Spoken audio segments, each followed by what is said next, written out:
Nessa última mensagem, eu acho importante mesmo, que a gente possa juntos fazer uma breve revisão. Tem algumas coisas que eu gostaria que vocês não passassem esse mês sem que vocês pudessem lembrar, que vocês não esquecessem. Deus, passa aqui no slide, por favor. Primeira coisa, nós vivemos sob a constante tentação de nos isolarmos. Essa vai ser uma constante tentação na nossa vida. Nós conversamos que a nossa natureza é natural para nós, a partir do pecado, que a gente acabe olhando mais para nós mesmos do que para as pessoas ao nosso redor. A nossa sociedade nos impulsiona a nós olharmos para nós mesmos e ficarmos tão focados em nós mesmos que a gente não se conecta realmente com as pessoas. Quando nós passamos por dificuldades e crises, qual é a primeira reação que a gente tem natural? A gente se fecha. A gente deixa de frequentar os lugares que a gente frequentava. A gente deixa de estar em contato com as pessoas do nosso círculo. A gente se fecha. E o que a gente tem visto é que justamente esse individualismo que nos isola, ele tem nos pesado, ele tem nos fragilizado, tem fragilizado nas nossas relações, e inclusive tem nos adoecido. É um alerta que todas as pessoas que trabalham, que todas as áreas que trabalham com pessoas têm feito. Esse isolamento que nós vivemos, ele nos faz mal. Mas muito bem. E aliás, ele nos distancia de Deus. Porque às vezes a gente acaba, eu não tenho tempo agora de repente de ler a Bíblia, de tirar esse tempo de culto, de estudo bíblico. Porque se a gente for ver bem, é porque a gente está muito focado em nós mesmos e nas nossas próprias coisas. Mas olha só, Jesus nos desafia a uma vida de amor a Deus e às pessoas. Você percebe? Então, o que eu quero que vocês lembrem é o seguinte: nossa tendência natural e o movimento social que a gente vive, ele sempre nos impulsiona a olharmos cada vez mais para nós mesmos, nossas necessidades, nossas dores, nossas lutas. Mas Jesus, ele nos impulsiona ao movimento contrário, a nós olharmos mais as pessoas ao nosso redor, nós olharmos mais a Deus, nós fazemos um movimento de sairmos de nós mesmos, de nos esvaziarmos de nós mesmos, para nós aprendermos cada vez mais a amar a Deus e as pessoas. Por quê? Porque Jesus mesmo fez isso.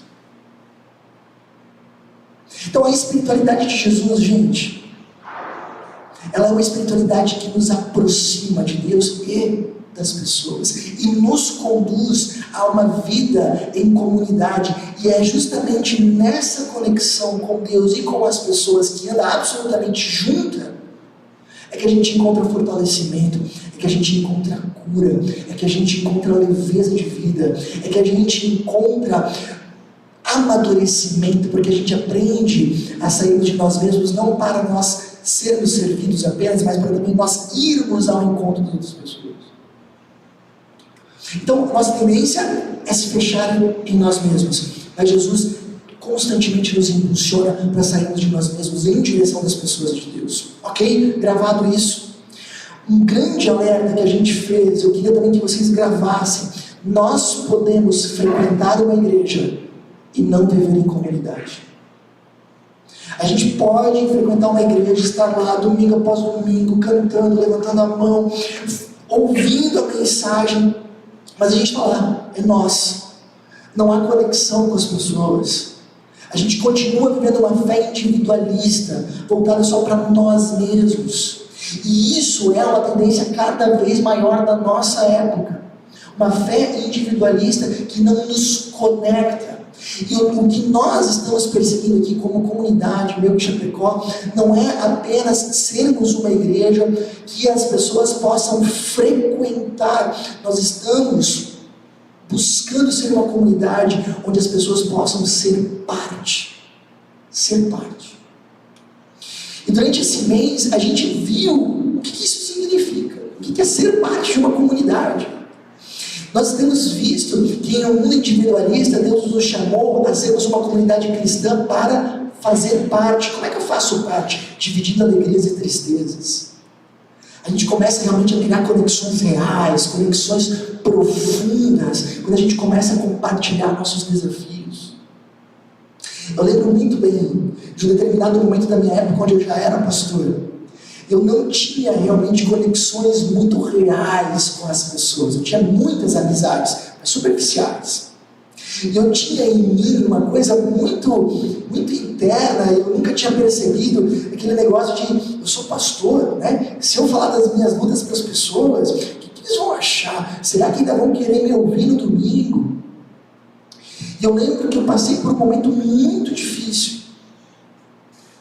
E eu pensei, eu preciso falar com alguém. E eu fui até pessoas da minha comunidade, que eram lideradas por mim, e disse, olha, não está legal as coisas, eu preciso que vocês orem por mim. Incrivelmente, aquele casal, eles não se distanciaram. Eles não deixaram a igreja pensando, esse pastor aí, né, tem problema, eu não vou na igreja dele. Não, eles acabaram se tornando nossos melhores amigos. Grandes amizades que nós temos até hoje. E eu tenho a impressão que justamente ali, quando eu aprendi a dividir desafios, foi exatamente o momento que eu comecei a realmente viver comunidade, fazer parte de algo. Nós temos visto também que nesse mundo individualista, Deus nos chama a sermos uma comunidade cristã para compartilhar dúvidas. As dúvidas fazem parte, dúvidas da vida, dúvidas com relação à nossa vida com Deus, fazem parte da caminhada e não tem problema com elas, mas nós somos convidados a continuar confiando em Deus apesar das nossas dúvidas.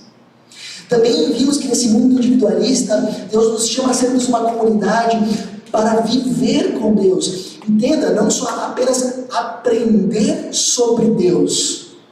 Não. Viver com Deus. Sabe, eu lembro que quando a gente estava esperando nossa primeira filha, eu li 3 ou 4 livros sobre ser pai. Eu pensei assim, agora eu sei. 4 livros, foi muito bom, então agora vem o que vier, e aí nasce. E não é bem assim, tem muita coisa que parece que não está lá no livro, né? Então a gente aprender sobre algo distante é uma coisa, a gente vivenciar é outra. Nós estamos aqui para aprender a viver com Deus, aprendendo a amar. Mas tem mais um ponto. Cada um desses pontos foi uma semana dos nossos encontros. Quem de repente não perdeu algum, dá uma olhada lá em todos os nossos canais de comunicação. Mas hoje nós temos um ponto essencial para falar com vocês, sobre o que é ser uma comunidade cristã e qual é a nossa parte. Vocês sabiam que Jesus falou a palavra igreja, se referindo à comunidade cristã, apenas uma vez? Jesus, na verdade, fala a palavra igreja 2 vezes, mas uma delas ele não está se referindo à comunidade de discípulos. Então, Jesus fala sobre igreja, falando daquilo que nós realmente conhecemos como igreja, apenas uma vez, em todos os evangelhos. E o que ele fala lá é fundamental para que a gente entenda o que ele, Jesus, o próprio Jesus, tinha em mente para as comunidades cristãs. Eu queria ter justamente esse versículo com vocês hoje, e só para vocês entenderem um pouquinho do contexto. Ele surge de um momento em que Jesus pergunta para os seus seguidores, quem as pessoas dizem que eu sou? E aí os discípulos de Jesus falam assim, alguns dizem que tu és Elias, né, que era o grande profeta do Antigo Testamento, alguns dizem que tu és o segundo João Batista, alguns dizem que tu és um grande profeta. E aí Jesus vira a pergunta e diz, e vocês? Quem vocês dizem que eu sou? E aí Pedro respondeu, tu és o Cristo, o Filho do Deus vivo. Deixa eu explicar isso um pouquinho. A gente muitas vezes tem a ideia de que Cristo é sobrenome de Jesus. Tinha uma época que eu pensava isso, né? Jesus Cristo, filho de Maria Cristo, com José Cristo. Não, Cristo é título. É uma palavra grega para Messias. Jorge não ajudou muito. O que é Messias? É uma palavra hebraica para ungido. Cristo, Messias e ungido são a mesma palavra, mas em idiomas diferentes. Então é Jesus o ungido, Jesus o Cristo. Tá ok, mas por que isso? Porque entenda o seguinte, no Antigo Testamento, antes de Jesus, quando uma pessoa exercia um cargo muito importante, como rei, sacerdote, por exemplo, ele era ungido, passava realmente óleo na cabeça dessa pessoa. Isso era um sinal visível de que aquela pessoa estaria sob a influência do próprio Espírito Santo de Deus para exercer aquela liderança. E aí surgiu uma vez um boato de que haveria, aliás, um boato não, surgiu profecias de que um dia haveria alguém que não seria um ungido de Deus, mas que seria o ungido de Deus, alguém que teria realmente o Espírito Santo e que estabeleceria o reino de Deus no mundo. Um dia vai vir o ungido, o Messias, o Cristo. Pedro está dizendo, este és tu. Eu creio que tu és este Messias, este Cristo, este ungido, esse que veio estabelecer o reino de Deus no mundo. E aí depois ele continua, ele diz, o Filho do Deus vivo. E aqui tem uma confissão ainda mais forte, porque as pessoas acreditavam que o Cristo, o Messias, não seria um grande líder, um rei, alguma coisa nesse sentido.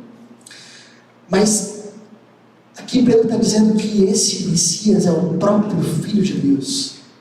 O Deus feito gente. Algo que Jesus realmente tinha dito que ele era. Tu és um Cristo. Aquele que vai trazer o reino de Deus sobre o mundo. Tu és o próprio Filho de Deus. E aí, o que acontece? Respondeu Jesus, feliz é você, Simão, filho de Jonas, porque isso não lhe foi revelado por carne ou sangue, mas por meu Pai que está nos céus. Olha, Pedro, você não chegou a essa conclusão sozinho. Humanamente, você não conseguiria chegar a isso sozinho. Mas de alguma forma, o próprio Deus Pai te mostrou isso. E aí, ele vem e fala algo que é muito importante para nós hoje. Eu lhe digo que você é Pedro, e sobre esta pedra edificarei a minha igreja. Sobre essa questão do Pedro, sobre essa pedra, a gente tem várias interpretações sobre isso, são 3 ou 4 correntes principais de interpretação, e esse também não é o assunto de hoje, e nos tomaria muito tempo a focar nisso. O que eu quero que vocês percebam é o seguinte, e aqui está o primeiro ponto. Quem edifica a igreja? Quem constrói a igreja? Quem faz com que a igreja vá adiante?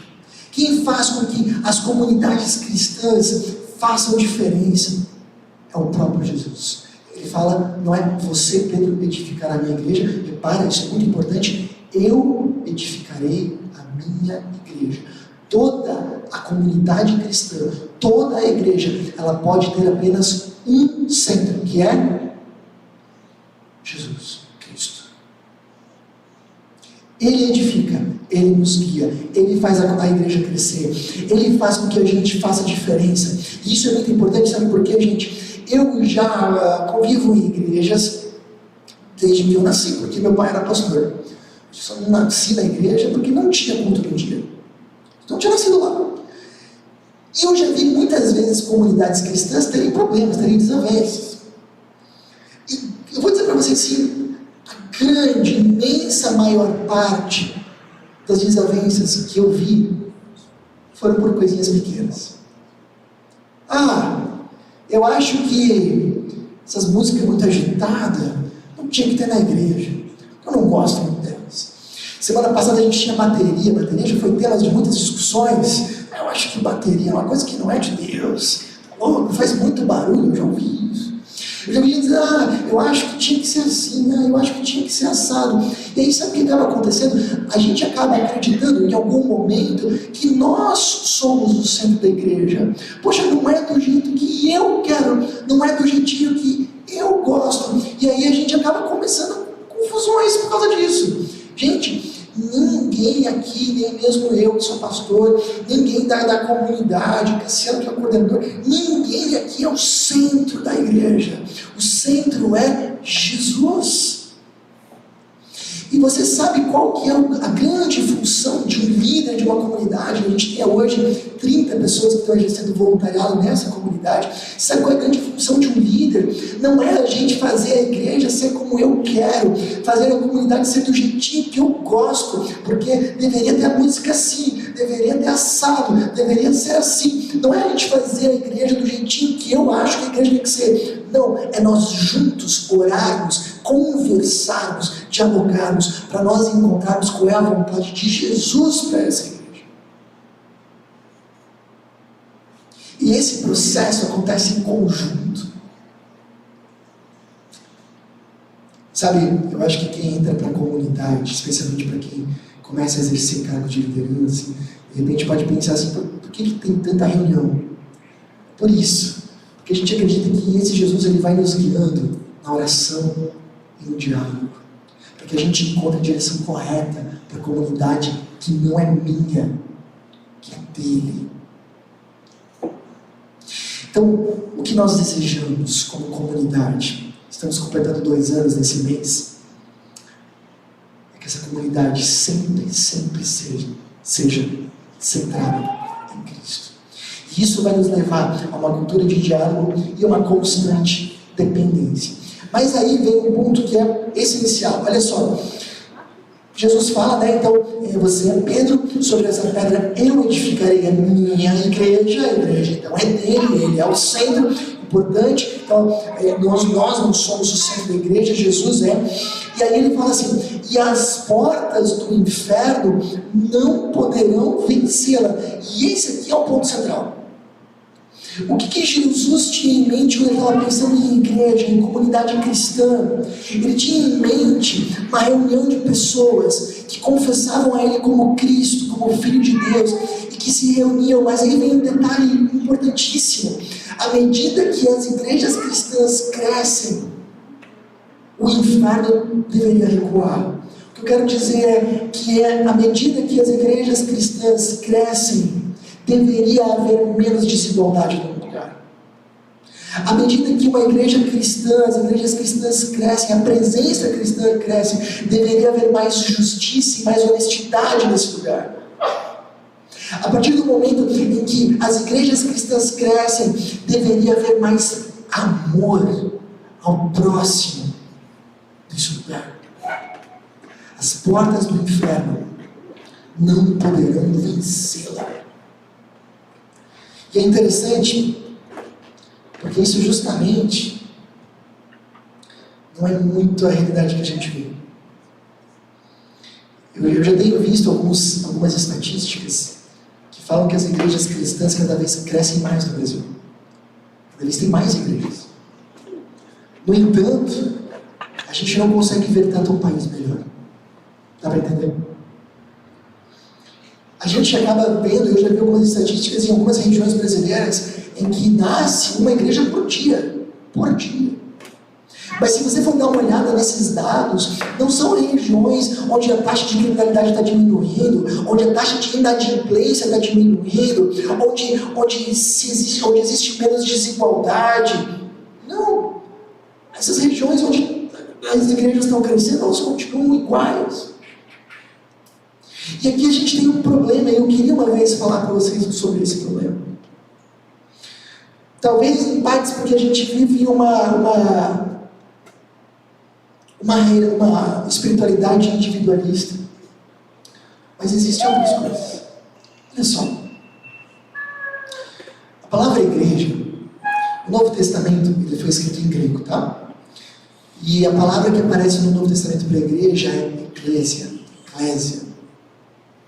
que é a junção de 2 palavras gregas, a preposição ek, para fora, e kaleo, chamados. Não sei se vocês sabiam, mas a palavra igreja, ela significa literalmente chamados para fora. Sabiam disso? Igreja, chamados para fora. Mas chamados para fora do quê? Minha impressão é que grande parte das igrejas evangélicas acha que chamados para fora é chamados para fora do mundo, da sociedade que não conhece a Deus.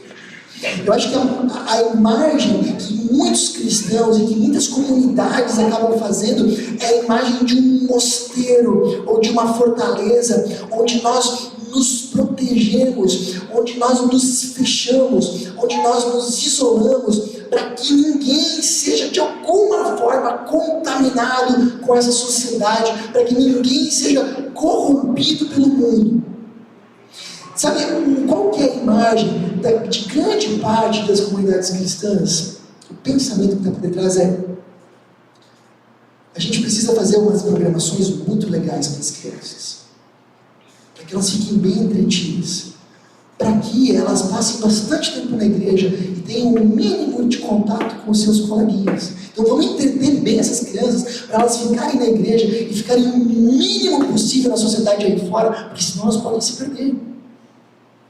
Vamos fazer um monte de programação legal para os adolescentes, para os jovens, para eles se entreterem bastante, para eles terem o mínimo de contato possível com seus colegas de escola, porque senão eles podem se corromper.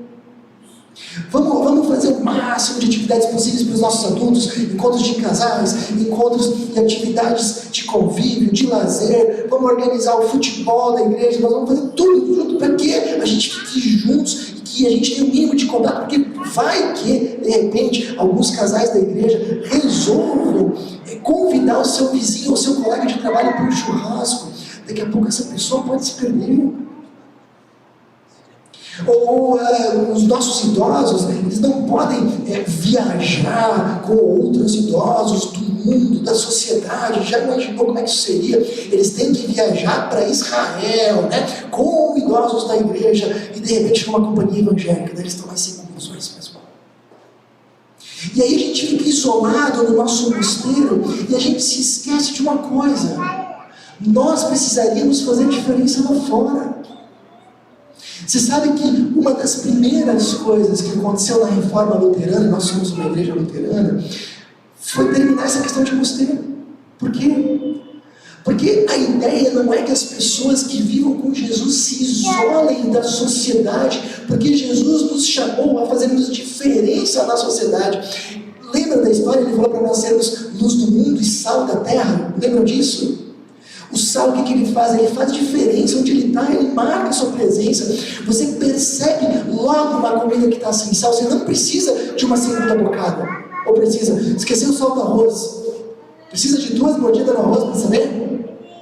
Não, na primeira tu já sente. Agora, qual é o lugar que o sal não faz diferença? Qual é o lugar que o sal não faz diferença? No saleiro. No saleiro não faz. Está entendendo? Jesus nos chama a sermos uma comunidade, a sermos comunidade, a sermos igreja, em contato com a sociedade. Olha só, para justamente fazer a diferença. João 17, 15, 18 diz assim, ó: Jesus, não rogo, uma oração de Jesus para o Pai, não rogo que os tires do mundo, mas que os protejas do maligno. Assim como me enviaste ao mundo, eu os enviei ao mundo. Eu quero que eles estejam lá, servindo. Que a presença daquela comunidade, daquelas pessoas, seja sentida. Eu fico me imaginando, imagine que a Melco Chapecó, de uma semana para outra, ela sume aqui na cidade. Sumiu a Melco Chapecó, não tem mais. Quem, além de nós, sentiria a falta da comunidade?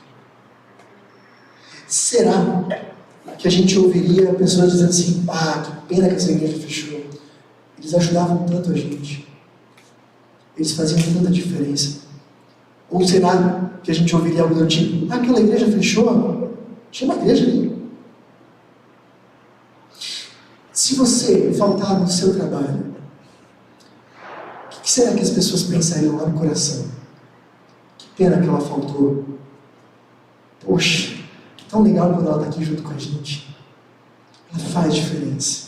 Essa pessoa traz alegria, ela contagia o ambiente. Quando ela está, parece que as coisas ficam mais leves. Ou será que os nossos colegas de trabalho de repente pensariam: ufa, não veio, beleza. Já parou para pensar nisso? Nós somos chamados a fazermos diferença na sociedade, no mundo, como comunidade, como indivíduos. Por isso, chamados para fora, não é para a igreja ser chamada para fora do mundo, é para ela ser chamada para fora de si mesma. Jesus insere a igreja na história para que ela fizesse diferença na sociedade. Um pastor da Alemanha chamado Dietrich Bonhoeffer, foi pastor na época da Segunda Guerra Mundial.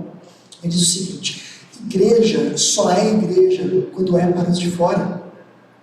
Porque se nós existirmos em prol de nós mesmos, nós deixamos de ser igreja. Não sei se você já parou para pensar, mas a igreja é a única instituição do mundo que funciona em função daqueles que não são membros. Funciona em benefício daqueles que não são membros.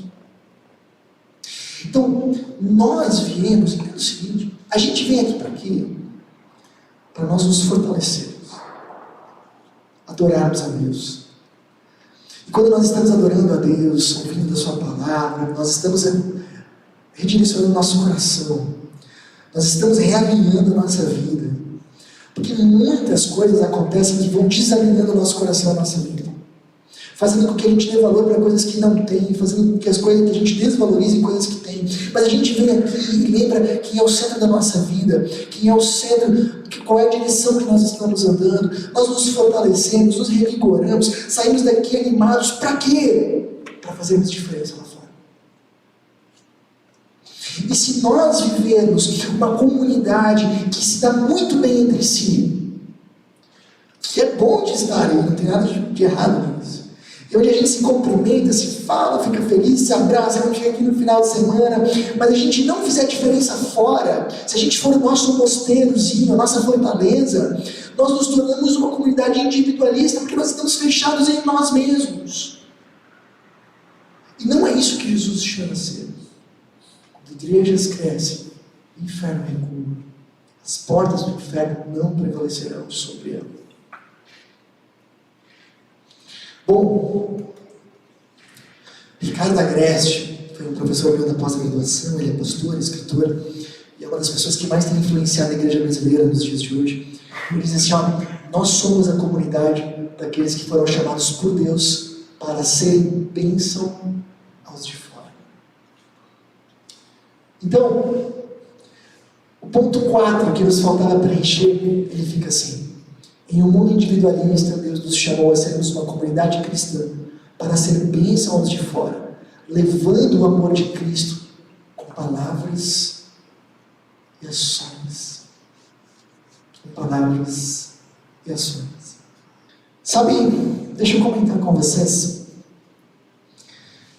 Isso que a gente viu hoje nos fez tomar algumas opções como comunidade. E uma das propostas dessa série era a gente conhecer um pouquinho também a nossa proposta de comunidade. Muitas comunidades que eu vi, e já frequentei, ou já de alguma forma já tive contato, elas tinham uma agenda cheia. Quem talvez já circulou um pouquinho mais em igreja sabe disso. Eu já vi comunidades que tinham programação na segunda-feira. Na segunda-feira tinha o chá das meninas, na terça-feira tinha um grupo dos homens, na quarta-feira tinha um grupo de jovens, na quinta-feira tinha um grupo de casais, na sexta-feira tinha um estudo bíblico, depois tinha um grupo de oração, depois tinha um coral, depois tinha mais não sei o quê. Uma das características mais presentes na grande parte das comunidades é a agenda cheia. Porque o que está por detrás, de repente, nem foi refletido essa visão de precisamos entreter as pessoas. Mas sabe uma decisão que a gente tomou desde o início? Nós queremos ter uma agenda leve. E se você vier nos cultos e nos estudos bíblicos, isso vai te consumir 1 dia e meio por semana. Se você ajudar em alguma coisa ainda, serviço, vai te consumir 2 noites por semana, às vezes pontualmente 3, mas não toda semana. Nós não queríamos ocupar mais do que 2 no máximo, às vezes 3 noites da semana das pessoas. Por quê? Porque nós acreditamos que se vocês estiverem ocupados 4, 5 noites, como é que vai estar a família? Quem vai ter tempo ainda de estar junto com os seus filhos? Como é que a gente vai cuidar dos nossos casamentos? Como é que a gente vai poder fazer diferença com os nossos amigos? Como é que a gente vai poder fazer diferença com as pessoas que moram com a gente? Como é que a gente vai poder convidar ainda um vizinho para uma pizza, para a gente poder conhecer essa pessoa, fazer uma amizade com ela e quem sabe descobrir possibilidades de servir essa pessoa?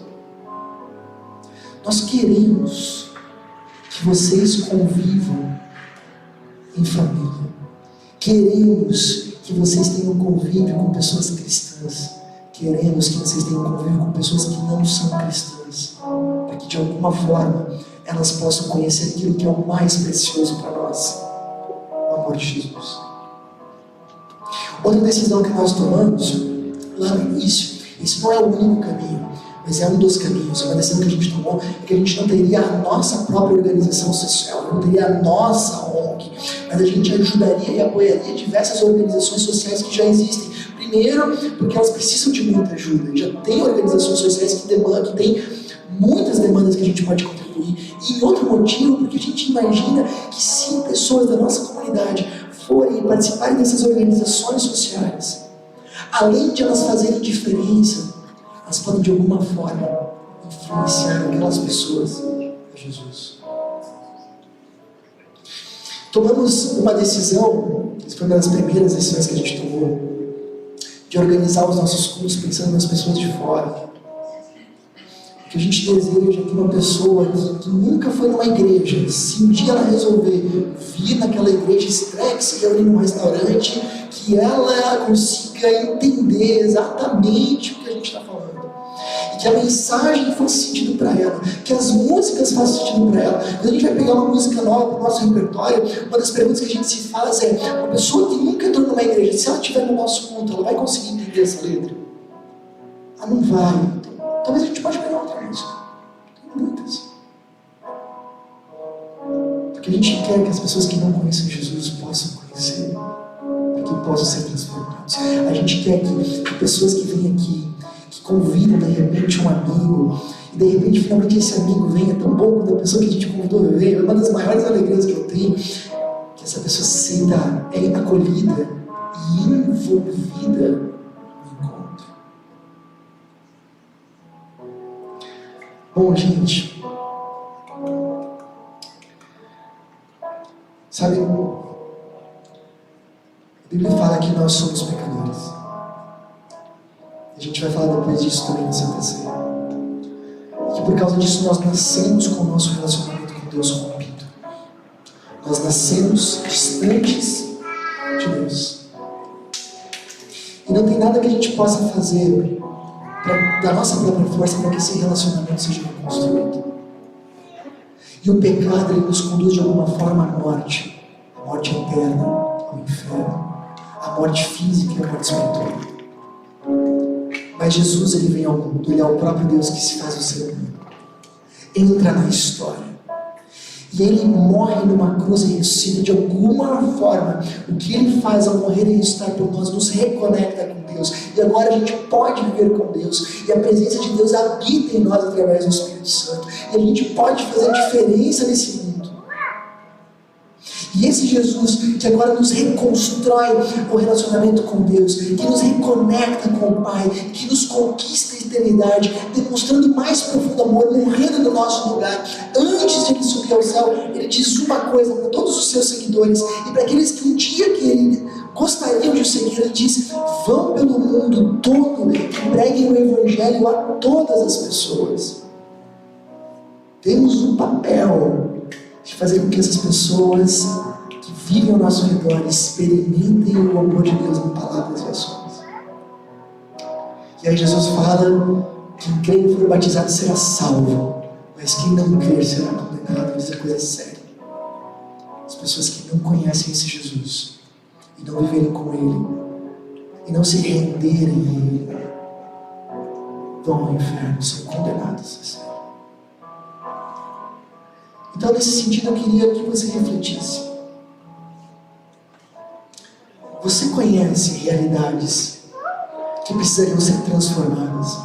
Ou pessoas que precisariam conhecer esse Jesus? Você conhece? Você conhece pessoas, parentes, amigos, colegas, conhecidos, que precisam conhecer esse Jesus?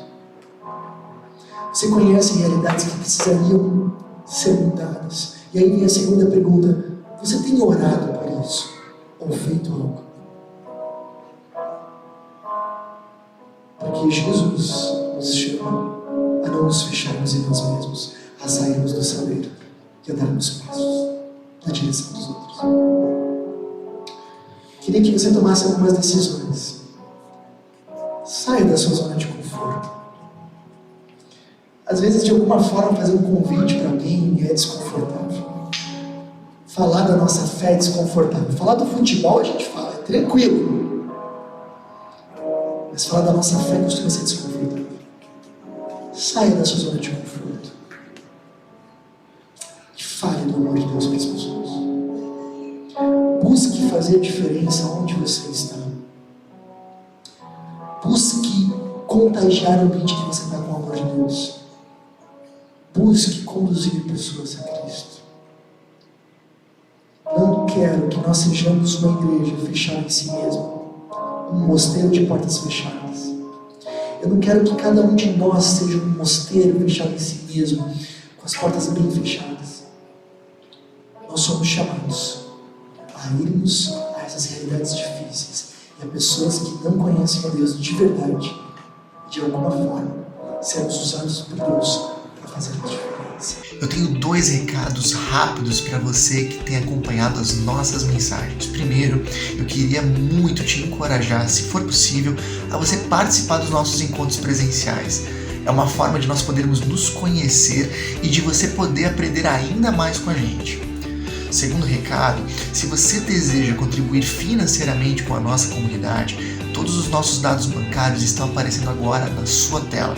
Essa é uma forma importante de você nos ajudar a espalhar ainda mais a mensagem de Jesus para fazer a diferença no coração de ainda mais pessoas.